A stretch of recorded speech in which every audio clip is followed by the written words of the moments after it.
Hey everybody, welcome back to the channel. Welcome back to some more Warpforge, and we've got a lot of exciting things. And honestly, I hadn't planned on doing this video, but we've got an announcement today in the news section of the official Discord that we're going to see some balance changes. It's also on their official website. We're going to be looking at that article in just a second. So we're just going to roll with it. We're going to read through the patch notes. I did already, but I just wanted to, update people, especially with the mobile release tomorrow. I'm recording of November 1st, and November 2nd is going to be the mobile release. Lots more players accessing the game. I think for some people, mobile gaming is the end-all, be-all. So I'm really excited that we're going to have more players and more folks getting, a hold of Warpforge, their campaigns, and all the different cool stuff that's going on. And I thought I'd give my 2 cents as well to players who may, have not seen any content yet or even really taken a look at this game of where you might want to start. So if you like this kind of stuff, let me know. I might not cover every patch, but this feels like an important one. We're 2 weeks in to the Steam release, the early access, and it's being rolled out for mobile tomorrow. So where are things at? Whether you read part of the official Discord, whether you are checking people's channels, I would just say generally you really can't go wrong with Ultramarines or Necrons as kind of the front runner factions right now.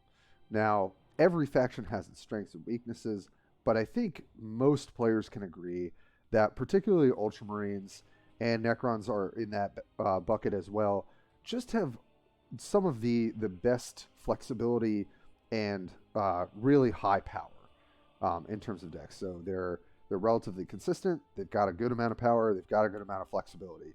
And as you'll kind of see if you've seen any gameplay yet, basically once Ultramarines establish a presence on the battlefield, they can do it very strategically. It's really hard to deal with. I would say Necrons are similar. There are some synergies with Necrons that almost kind of soft lock you out of the game, meaning that they've got a unit to tank some damage. They've got a unit to res their units back up. However, that is changing potentially with the patch, so we'll talk about that. But you really can't go wrong in terms of the most winning factions, and that's where they're pointing the Nerf gun at for today, which I'm honestly, like, as someone who likes to have balance, I think they're doing the right thing, right? They're targeting the 2 strongest factions. With Aeldari, I would say coming in at a nice third. And then I think, really, it's kind of a toss-up between the quote bottom 3, which would be Orcs, Chaos Marines, and Tyranids. My feeling has always been that Orcs and Tyranids can have a little bit more flexibility and a little bit more deck building diversity. And I don't even know if we've really explored like Orc vehicles as much as some of the new cards have been added, or even some of the big stealth units. I think that, generally when I'm looking at Chaos, I'm a little bit underwhelmed, but there are some changes in the patch.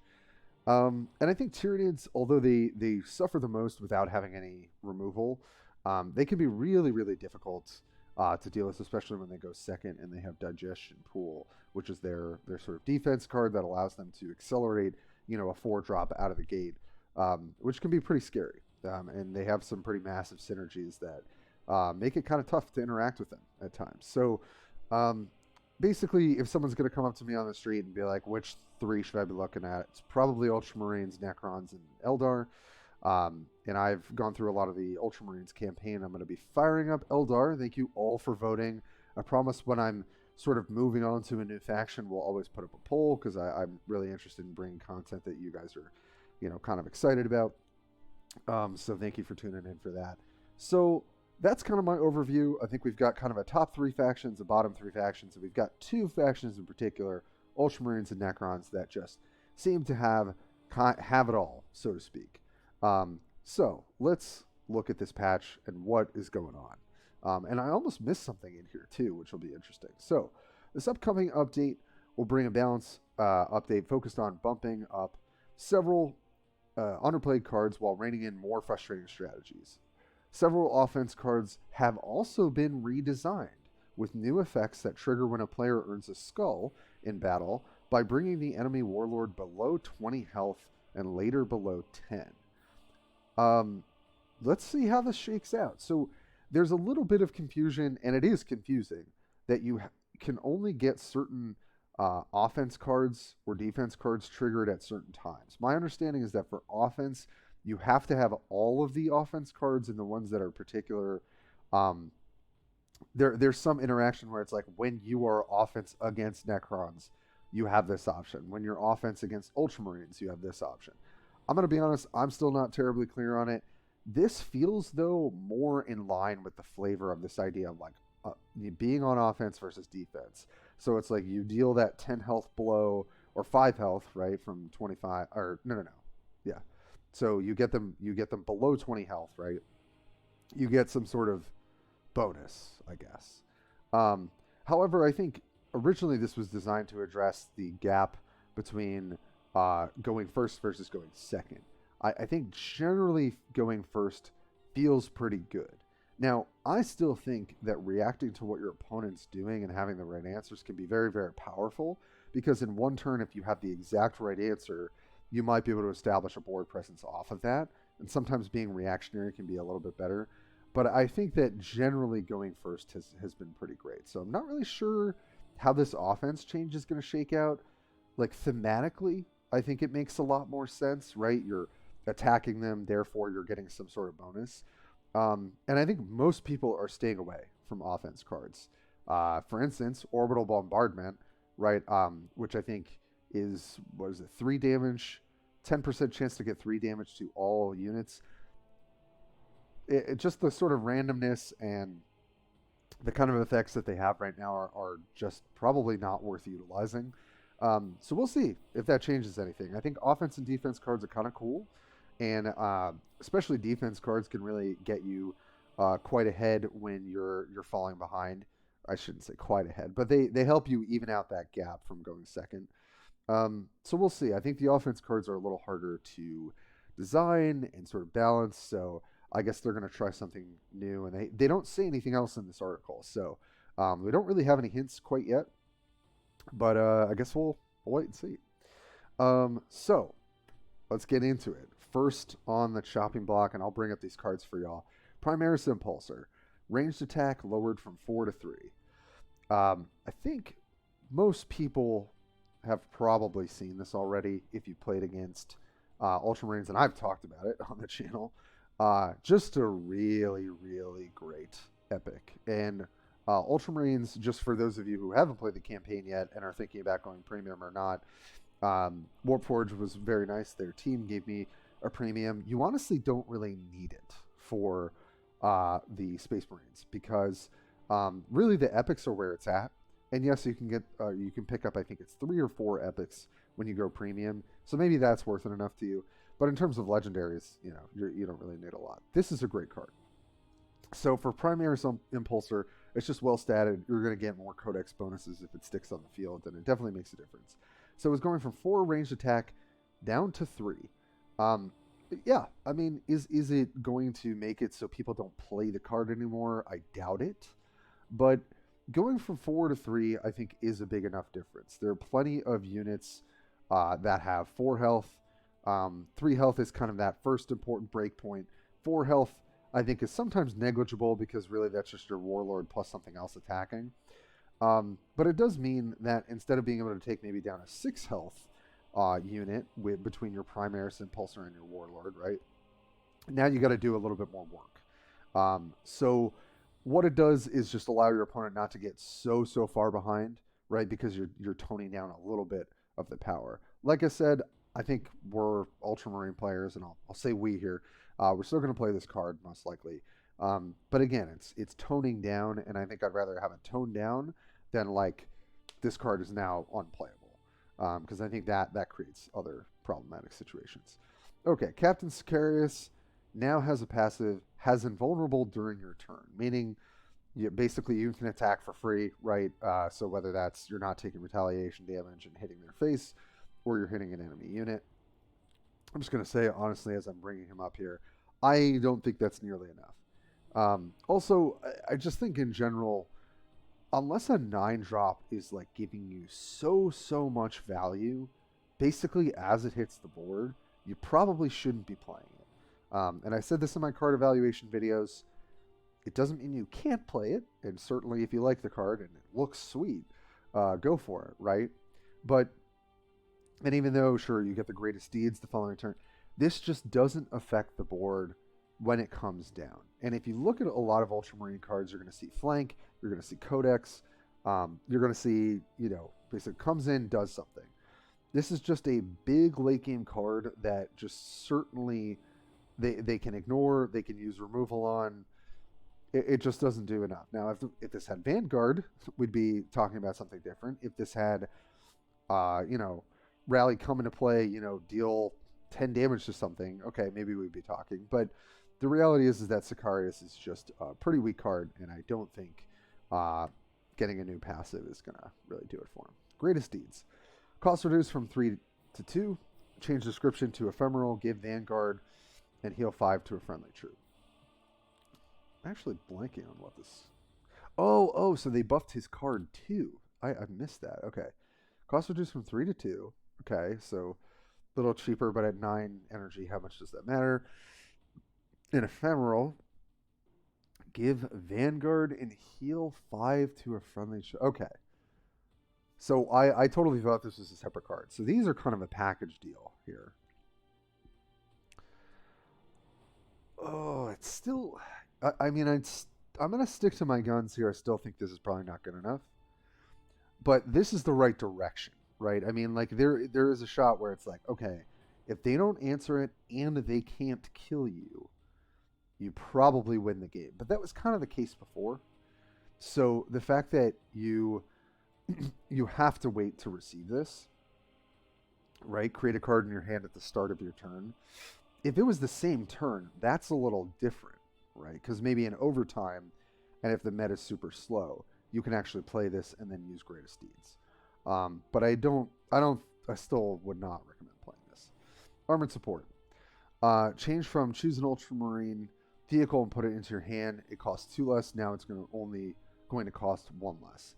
This definitely is a big difference. So Armored Support's a card that I've talked up to y'all quite a bit. And the fact that you get to choose, Dreadnought that comes in on 6, a Repulsor that comes in on 8. Now that's all shifted up 1. Now I still think the card is just generally what Space Marine Ultramarines want. And again, I'll kind of say, like, I don't think this is going to stop me from playing this card, but it is going to tone down the consistency of the deck. Because when you're not able to slam a Dreadnought on turn 6 or a Repulsor on turn 8, on an 8 energy turn, on a 6 energy turn, it makes a difference. Coming down a turn later means that if your opponent's off to a good start, it might be harder for you to stabilize. So I think that's a good change to Armored Support. Sorry, I'm still fighting a little sickness here, but and kind of a similar addressing of Angels of Death, which is a card that I still think is probably pretty good, but I don't actually have it myself yet. I'm still waiting to craft. Deploy 4 Primaris Intercessors and give them flank. I think generally this is pretty good. So instead of 6, this is going to cost 7.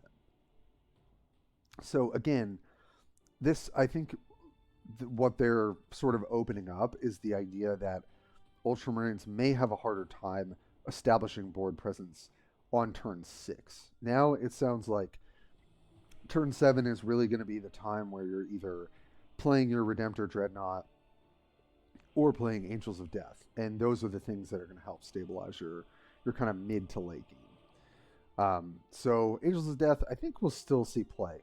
But it's like toning down the ability to just really have some incredible stuff to do every single turn.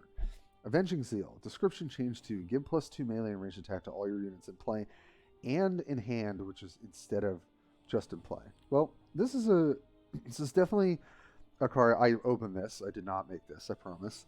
Because I said in my video, don't make it. Is it a fine curve topper for a more aggressive strategy? Sure. I'd rather probably be playing a Repulsor if I could. Sort of at the top of my curve instead of this. But +2 melee attack and ranged to all units in play and in hand. I mean, clearly it's a strictly better card. But I would not say that that's enough to make this good. Because, I mean, just think about the fact that you're on 8 energy. How many units do you have in your hand? you still may have like quite a few. You know, there's really good card advantage in Ultramarines. But I don't think this makes, to me, on paper, I don't think this makes Avenging Zeal that attractive. Oh, I actually did not read enough. There is a change right here. We see. Okay, this is what I get for skimming earlier. Thunderstorm Offense card. Change description to when a player earns a skull, their opponent gains 1 energy. When a player earns a skull,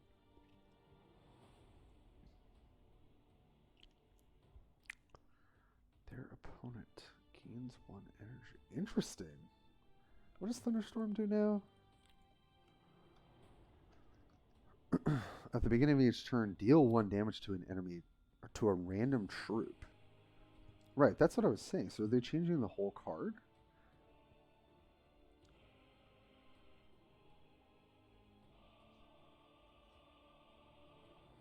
Huh. Okay. I don't even really know what to make of this. So you deal damage to your opponent and get them when you earn a skull at, I think it's 10 damage or something like that, right? Then you give your opponent 1 energy? Is that okay? I mean, so I guess then they're attacking you, and so you get a skull, or you get an energy when they earn a skull. Okay, I don't really know what to make of this. This is just a completely different card. Player earns a skull, their opponent gains 1 energy. And it's sort of not rewarding you for being on offense, right? When you're dealing more damage first, it's your opponent that gets the 1 energy. It's kind of like design-wise, this feels like more of a defense bonus. But okay, maybe the other one was like too strong or something. I'm not really sure. I'm sure the data backs up this change, but this is a completely different card. So kind of interested to see how that goes. All right, well, that kind of took me off guard because I'm not really sure how to evaluate that. So that's it for Ultramarines, and generally I tip my hat off to the balance team. I think definitely Ultramarines in general needs to be toned down. They can kind of be a jack of all trade poster child, I guess, for the game. And so they might inherently just get a little bit of a boost from that. But I do think that we can bring them a little bit more in line, like they said, rein in some of the kind of frustrating gameplay that comes from Ultramarine cards. All right, well, I gotta say, this first change is definitely what I wanted to see from Necrons. Technomancer no longer has the Remnant trait. For those of you who do not know this card, it is probably the most important epic for Necrons. So right now, it has Remnant, and whenever you use a stratagem, right, reanimate, like bring back a Remnant that's still on the board.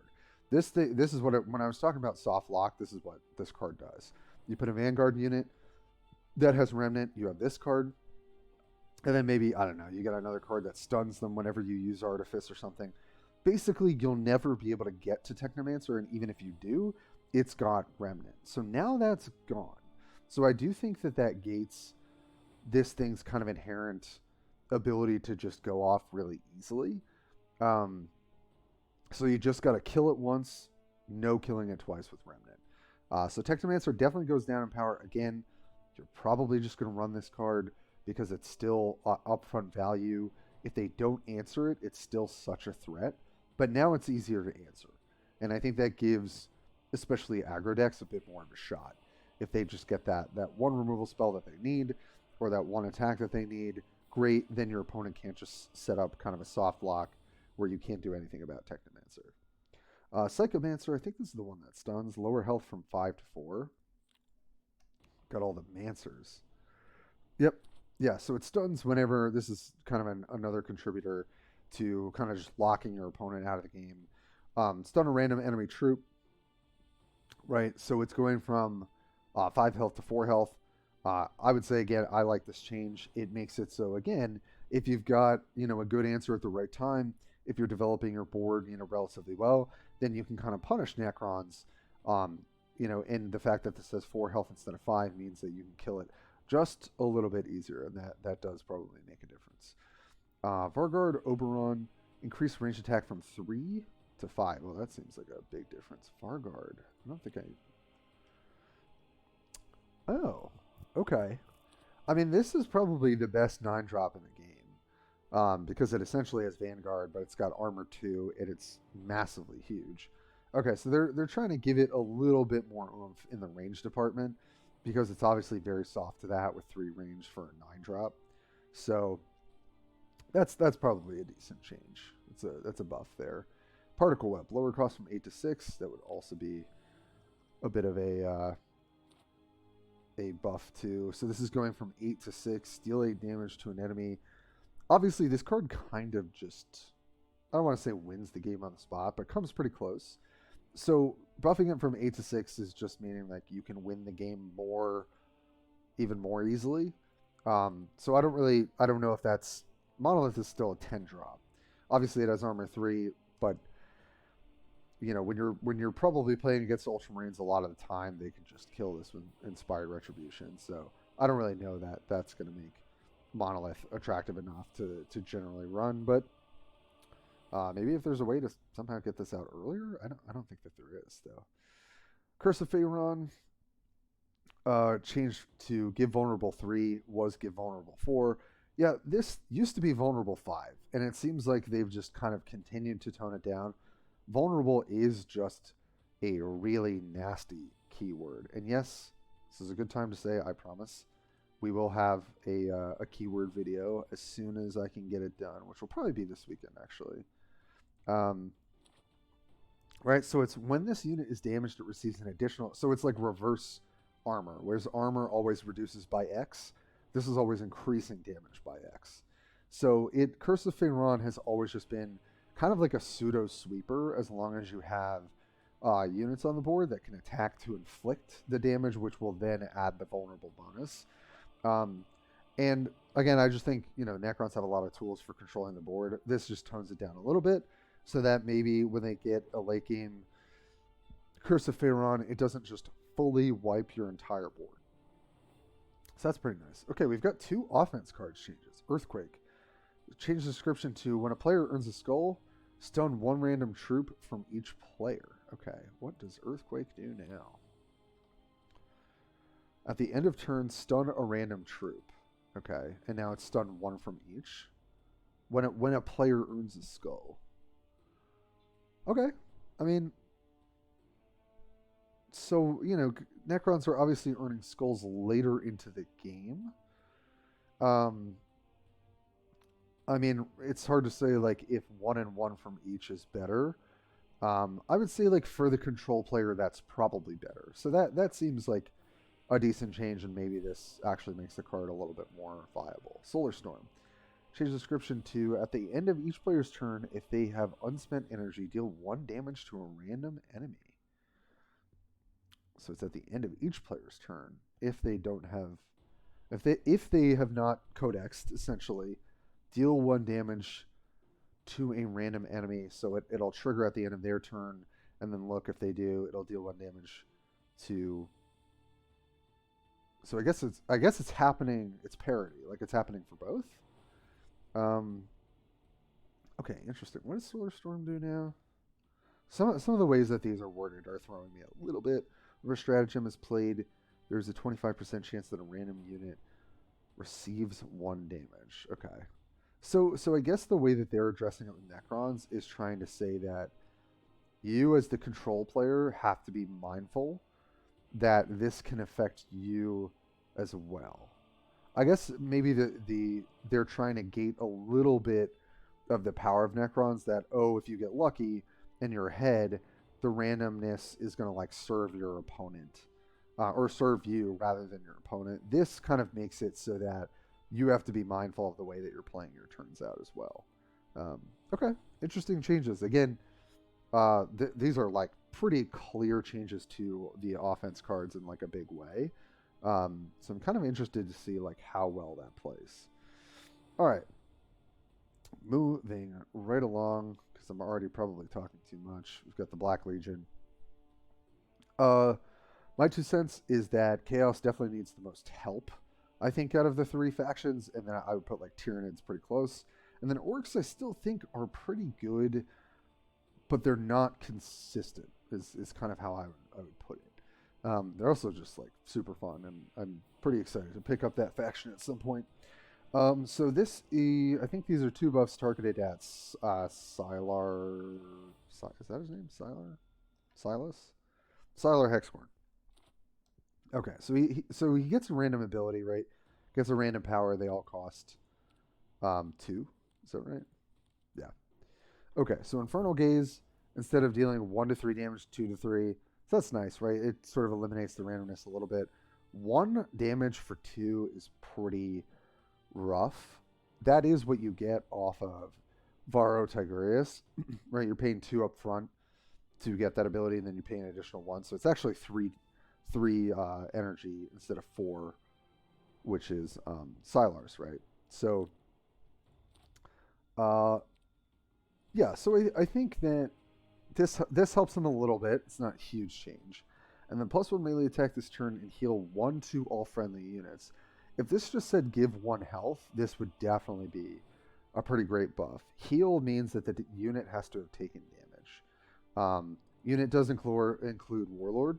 So obviously if you take damage with your Warlord, you can potentially get that health, right? Oh no, you have to target. Let me look at before I say this. I think you have to target. No, not give a dark pack. Where is it?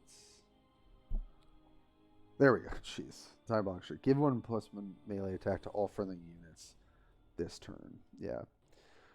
So unit does include the Warlord temporarily. So I wonder if it would just heal 1 for the turn and give them melee for the turn. Probably still not enough to make you go Sylar. I think Abaddon is clearly probably like the most streamlined of them all, and then Harkin has some really good applications as aggro, but still pretty underpowered. And Sylar's just in the middle, where if you had choice, it'd probably be very powerful.